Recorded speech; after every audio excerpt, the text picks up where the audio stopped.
شک شبان کردن شخص چرا این عمل انجام میدی؟ ها؟ این عمل به خاطری که چندین مفتیا فتوا دادن درباره همین تلفن هوشمند. چیزی که قرآن حدیث ما میشنویم باید سمیعنا و اطعنا بود. چندین علما فتوا دادن، چندین مفتیا که بالکل جایز نیست، جواز ندارد.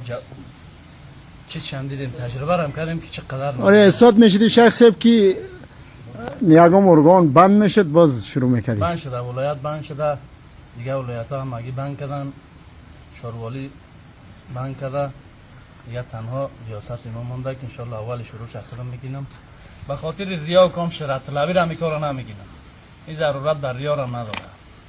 به خاطر رضای الله تلفن این همینجا میشکنم. الله اکبر. الله اکبر. الله اکبر.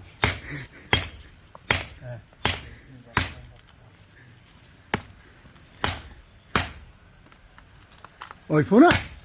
آه دیگه تلفن ها را اگر فند فریو باشه همیش فریو فند نیست. ریارم بر ریارم ضرورت ندارم. بخلاص